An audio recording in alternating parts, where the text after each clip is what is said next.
Salut YouTube, c'est Chris. Depuis que j'ai publié le prologue des Ombres de Rome, mon roman de fantasy urbaine avec des vampires, vampires avec un Y, j'y tiens parce que mes vampires sont d'un genre particulier. Vous êtes nombreux à me demander quand est-ce que le roman paraîtra, ou au moins si je pouvais vous offrir quelques chapitres supplémentaires, histoire de vous faire patienter et de satisfaire aussi votre curiosité. Je m'apprête enfin à répondre à votre demande, sachant que le prologue est déjà paru en lecture gratuite sur mon site d'auteur. Vous pouvez retrouver le lien en description. Vous aurez bien lu le prologue à voix haute. Le problème c'est que il y a une scène de dès le prologue. Ouais, je suis comme ça moi, direct et intense, on démarre fort. Et je doute que YouTube apprécie de m'entendre lire une scène de et donc, je vous laisse lire par vous-même le prologue si celui-ci vous intéresse. Et je vais me contenter de vous lire sagement la suite du prologue, c'est-à-dire le chapitre 1. Il est évidemment recommandé d'aller lire ce prologue indécent avant d'entamer l'écoute de ce premier chapitre pour des questions de compréhension. Les Ombres de Rome traitent de thèmes que nous avons tous en commun, la vieillesse en premier lieu, mais surtout notre obstination ou notre renonciation à poursuivre nos rêves. Vous l'avez sans doute remarqué aussi, à ce sujet, il existe deux écoles différentes. La première, celle que j'appelle la fataliste, estime que les rêves ne sont destinés qu'à rester des rêves et vous conduit à vous dire que même si vous n'êtes pas heureux, même si vous avez une vie de merde, bah c'est comme ça, c'est la vie en fait. La seconde, en revanche, on dirait que je vais vous foutre une claque comme ça, je suis en train de vous menacer, mais la seconde, elle est quand même, en apparence au moins, plus cool, puisque celle-ci prend l'exact contre-pied de la première, de la fataliste, en invitant les individus, donc vous et moi, à poursuivre nos rêves coûte que coûte, parfois jusqu'à la lune. Ça en finit par devenir une injonction, réalise tes rêves pour te réaliser. Rien que ça. Mais est-ce vraiment nécessaire de réaliser ses rêves? Et est-ce vraiment souhaitable de les réaliser, mais aussi de les poursuivre coûte que coûte? Ne peut-on pas se perdre sur le chemin de nos rêves? Le héros de mon roman, un quinquagénaire du nom de Filmuti, se confronte à ces questions et les réponses s'annoncent douloureuses. Avocat romain médiatique, connu pour être l'avocat des bandits, le succès professionnel de Phil semble lui conférer tout ce dont peut rêver un homme. Pourtant, il porte un singulier secret. Voilà 10 ans qu'il devrait être mort. Il a contracté un virus mortel lors d'un voyage en Inde et ne survit depuis tout ce temps que grâce au sang de Ruben, son amant vampire. Jusqu'à présent, l'un et l'autre se satisfaisaient de cette situation, mais Ruben ne supporte plus l'idée de le voir vieillir et de devoir le perdre un jour quand lui restera éternellement jeune. Phil, alors traversé par les peurs humaines naturelles de l'abandon, de la vieillesse et de la mort, se met à rêver d'immortalité. Cependant, Ruben ne peut faire de lui un vampire sans l'accord de Diego Lépide, le maître du clan de vampires auquel il appartient. Or, Diego et le reste du clan risquent de ne pas apprécier de découvrir l'existence de Phil. En effet, leur loi interdisait théoriquement à Ruben d'offrir son sang à un mortel agonisant. En se révélant au maître de Rome, Phil pourrait bien mourir prématurément en cherchant à prolonger son existence. Ou peut-être s'apercevra-t-il à temps qu'il est l'otage d'une lutte de pouvoir entre vampires. La perspective de la vie éternelle vaut bien de prendre quelques risques de toute façon, non? Les Ombres de Rome, partie 1, janvier 2016. La nuit ne tombe pas à Rome. Elle s'élève du cœur de la ville. Des sombres petites ruelles et des cours où le soleil ne pénètre que d'un rayon.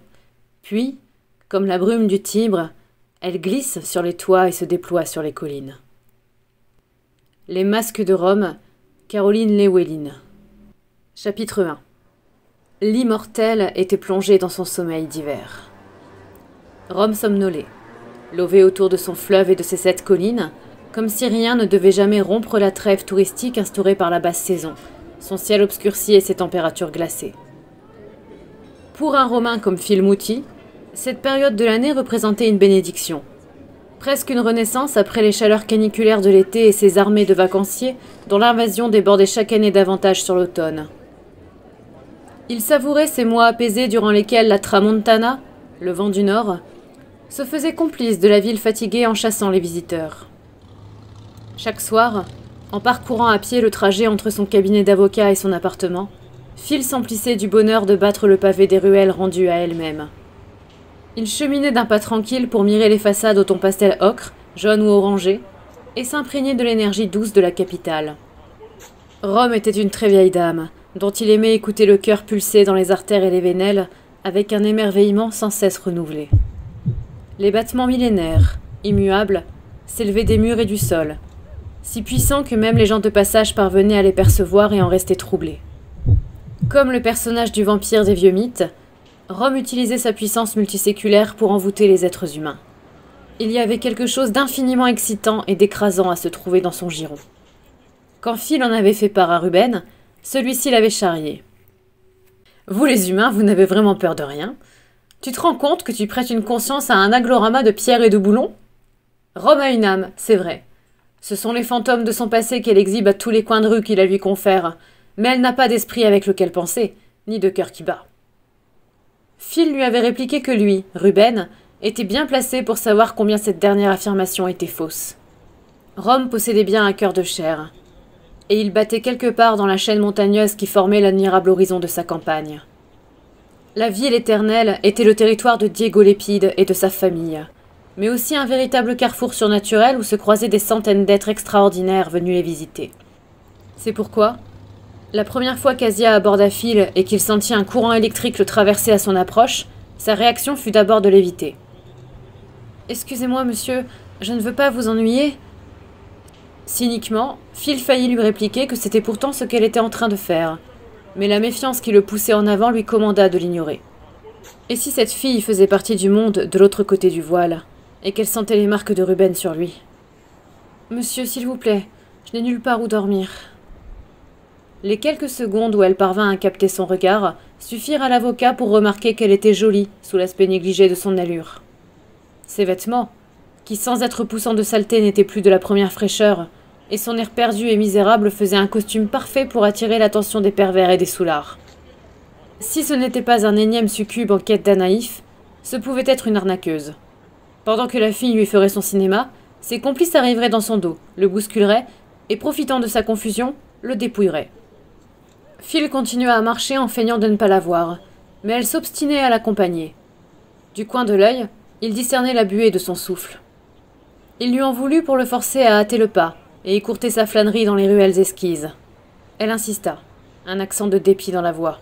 « Pouvez-vous m'indiquer une adresse où l'on pourrait m'aider ? Quelque part où on me permettrait au moins de prendre une douche ?» Phil s'éloigna sans un regard en arrière, mais celui de la fille le hanta jusqu'à chez lui. L'obscurité ne lui avait pas permis de bien discerner son visage, mais il ne lui donnait pas plus de 25 ans. Son image le poursuivit alors qu'il allumait son chauffage et enclenchait la bouilloire pour son infusion du soir. Et si cette fille n'était rien d'autre que ce qu'elle prétendait être, une personne en quête d'aide ? À présent qu'il était en sûreté et au chaud dans son appartement, la culpabilité rampait vers lui. Il la combattit en se concentrant sur le souvenir de l'énergie crépitante qu'il avait piquée lorsque la fille s'était approchée. Cela n'avait été qu'une sensation fugace, mais néanmoins assez marquée pour qu'il préfère prendre le large. Selon Ruben, tous les êtres vivants diffusaient une aura.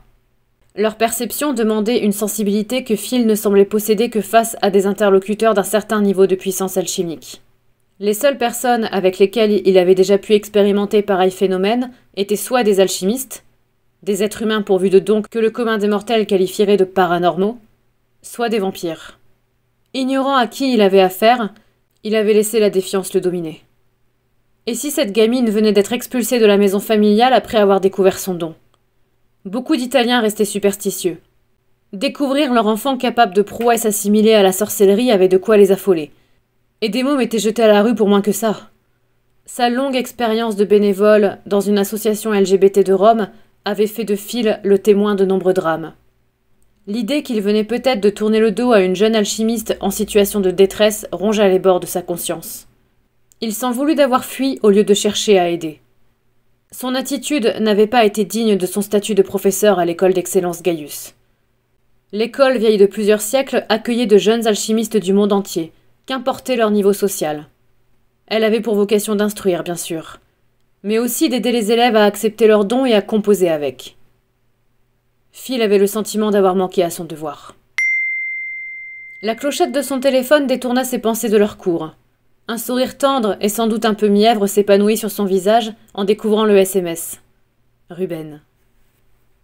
Ciao, amore mio. Tu as passé une bonne journée ? Ici, le tournage avance bien. Nous attaquons les 2 dernières scènes. Nous devrions avoir terminé d'ici la fin de la semaine. Ça te tente un resto vendredi pour fêter ça? Tu me manques. La passion de Ruben pour le cinéma l'avait conduit à réaliser ses propres films amateurs dans un objectif ludique, et parfois à y tenir aussi un rôle. Malgré les demandes répétées de Phil, le vampire refusait de lui montrer ses productions, arguant qu'il s'agissait de réalisations trop intimes et d'une qualité trop médiocre pour qu'il puisse les exposer à d'autres personnes qu'à ceux qui y participaient. Il acceptait cependant de partager ses avancées et ses petits succès, et Phil se faisait toujours un plaisir d'encourager ses effusions artistiques. Je me réjouis de savoir que le tournage approche de son terme. Lorsqu'il sera bouclé, prépare-toi à m'avoir sur le dos toutes les nuits. Je compte bien profiter de toi jusqu'au démarrage de ton prochain projet. Excellente idée le resto. Pour ma part, la journée au cabinet a été épuisante, mais c'est toujours comme ça après les fêtes. À vendredi. Travaille bien. Je t'aime. Il hésita avant d'envoyer. Devait-il lui parler de la rencontre qu'il venait de faire et de ses doutes? Ruben saurait mieux que lui ce qu'il convenait de penser. Phil n'avait pas l'habitude que des éléments de son autre vie, celle du type qui sortait avec un vampire et qui participait à l'éducation de jeunes humains aux facultés très spéciales, surgissent dans son quotidien d'avocat. Cette gamine l'avait surpris, et sa réaction instinctive face à l'inédit avait été de fuir. Mais même si le cerveau humain analysait systématiquement l'inconnu comme une menace, la fille n'en était pas forcément une. Dans quel état d'esprit son attitude affligeante l'avait-elle laissé? La honte et la volonté de ne pas inquiéter Ruben le dissuadèrent d'évoquer la rencontre. Il appuya sur la touche envoi et jeta un œil à sa station météo. La température extérieure flirtait avec les valeurs négatives. Phil frissonna par réflexe de son imagination et se lança dans la préparation du dîner, sans pouvoir empêcher ses pensées de retourner à l'énigmatique jeune femme. Il était certain d'avoir perçu son aura, chose qui n'arrivait jamais avec les Vulgus, les Sandons comme lui, mais ne comprenait pas pourquoi il n'avait plus rien discerné ensuite. Les corps des vampires de sa connaissance et des élèves de l'école émettaient leur aura en continu. Il la percevait tant qu'il restait près d'eux. Soit la jeune femme n'était pas humaine et masquait la sienne avec un succès relatif, soit l'aura des alchimistes dont les dons venaient de se révéler ne se stabilisait pas tout de suite. Hypothèse qui satisfaisait d'autant moins Phil qu'il ne pouvait pas les vérifier. Il n'avait jamais assisté à l'éclosion d'un don. Tous les alchimistes qu'il fréquentait, même ses étudiants, avaient déjà quelques années d'expérience. Quant à la possible nature non humaine de la demoiselle, Phil était de plus en plus sceptique. Dans le saisissement de son apparition, l'idée lui avait sauté à l'esprit. Mais si sa rencontre avait réellement été une créature en chasse, elle aurait dû percevoir les marques d'un vampire sur lui et lui en faire la remarque ou le laisser tranquille. Phil se persuada peu à peu qu'il avait bien eu affaire à une humaine, et l'amplification de sa culpabilité entraîna les remords. Pour tenter de se réconcilier avec lui-même, il songea qu'il faisait déjà beaucoup pour rendre la vie meilleure à des tas de gens en mettant sa réputation et ses compétences au service de grandes causes. Il n'allait pas se flageller parce qu'il refusait d'accueillir toute la misère du monde. Mais ce fichu doute sur la nature de la jeune femme l'empêchait de passer à autre chose. Après avoir remâché la rencontre pendant une bonne partie de la soirée, il n'y tint plus. Il était de son devoir de s'assurer que cette jeune personne n'était pas une alchimiste en quête de secours. Si c'était le cas, l'école trouverait rapidement une solution à sa situation. Tandis qu'il s'habillait pour ressortir, Phil songea à mettre Ruben au courant de l'aventure, mais y renonça pour ne pas l'affoler. Il ne pensait pas risquer grand-chose de toute façon. L'atmosphère douce de fin de journée avait cédé le pas à une ambiance plus festive. Rome s'était éveillé à sa vie nocturne, toujours très animée. Après le déclin du crépuscule, la fréquentation des rues était remontée en flèche malgré le froid, et de nombreuses personnes discutaient ou fumaient sur les terrasses des bars et des clubs. Phil progressait parmi les noctambules insouciants, à la recherche de la sans-abri. Il la retrouva presque exactement à l'endroit où elle l'avait abordée. La boutique de souvenirs contre laquelle elle s'était recroquevillée, engoncée dans un perfecto en simili-cuir mince, lui rappela combien la condition humaine pouvait être cynique dans les grandes villes. Pendant que des êtres humains dépensaient des fortunes en visites guidées et en breloques à rapporter dans leurs valises, d'autres crevaient de faim à leurs pieds, couchés à même les pavés comme des chiens.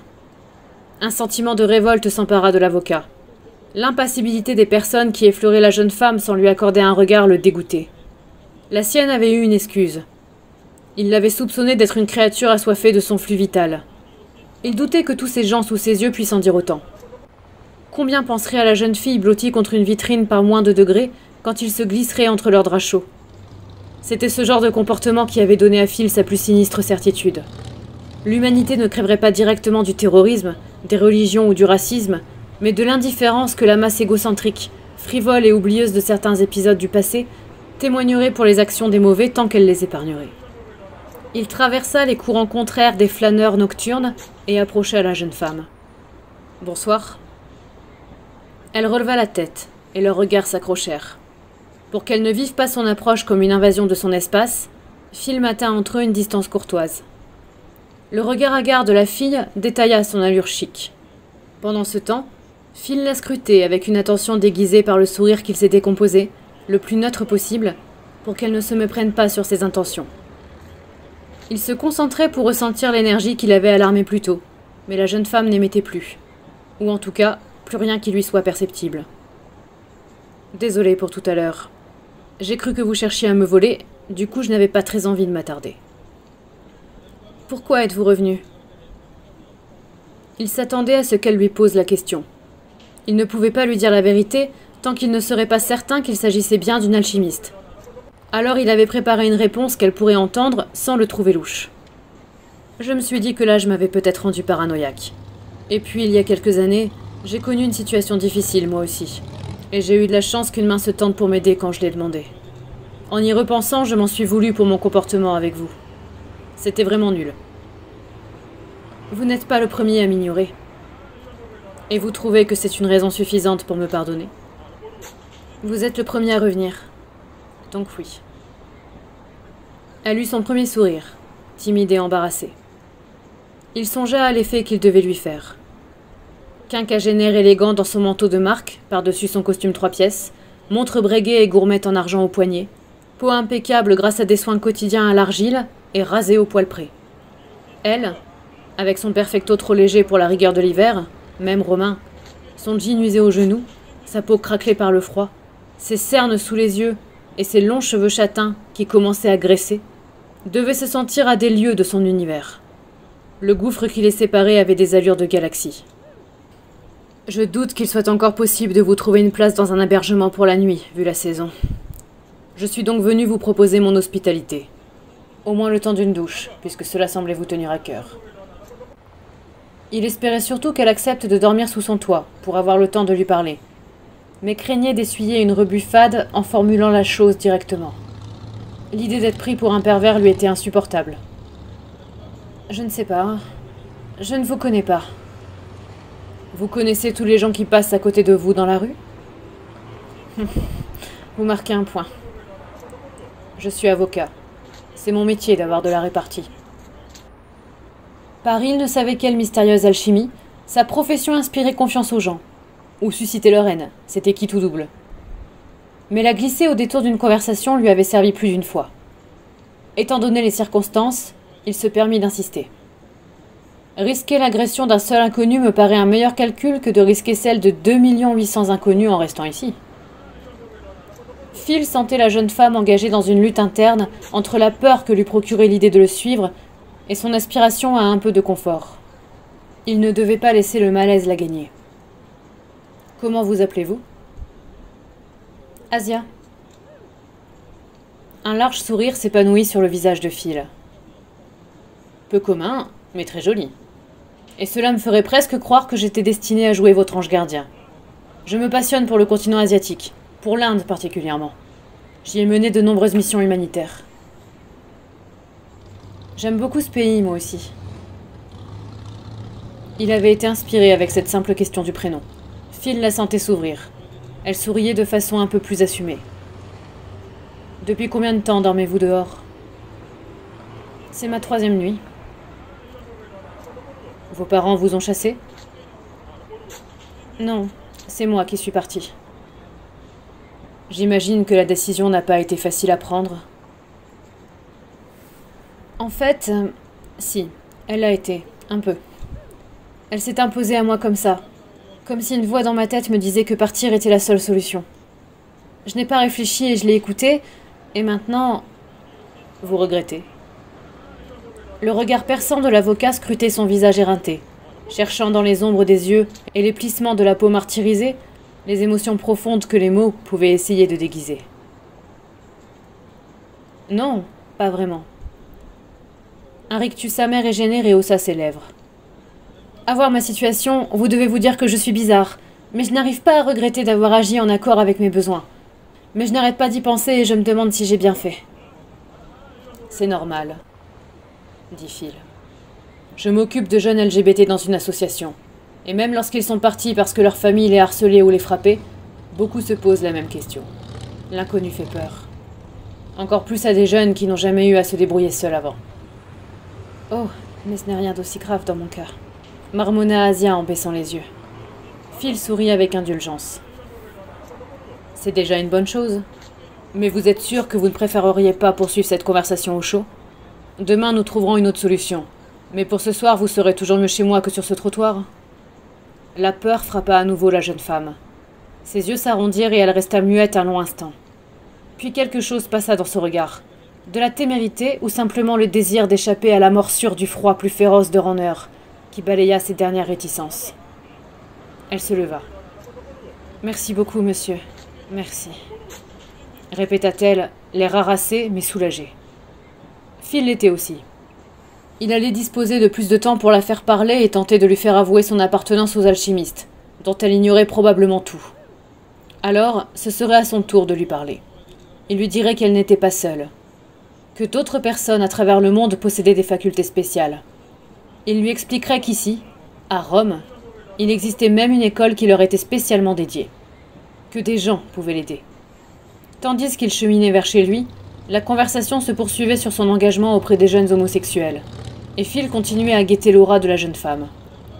Le fait de ne plus rien percevoir le troublait encore plus que l'effet qu'elle lui avait fait plus tôt. La pensée fugace qu'il s'apprêtait peut-être à introduire chez lui une entité dont la nature le dépassait le saisit, et il jugea bon de glisser le nom d'Élépide dans la conversation, juste au cas où. Il parla plusieurs fois de Riccardo Usni, comme d'un ami et collègue d'une école où il enseignait, et épia la réaction de son interlocutrice. Mais la jeune femme ne témoigna d'aucune réaction particulière. Il en conclut qu'elle n'était pas une quelconque créature surnaturelle. Sinon, le nom des maîtres de Rome et de leur célèbre Némésis ne l'aurait pas laissée indifférente. Merci d'avoir écouté ce chapitre jusqu'au bout. Si vous avez apprécié le contenu, n'hésitez pas à liker, à commenter, à partager cette vidéo. Cela fait toujours extrêmement plaisir et m'encourage à créer d'autres contenus et pourquoi pas vous partager encore ainsi gratuitement 2 ou 3 autres chapitres des Ombres de Rome. Merci pour votre soutien et belle vie, ciao!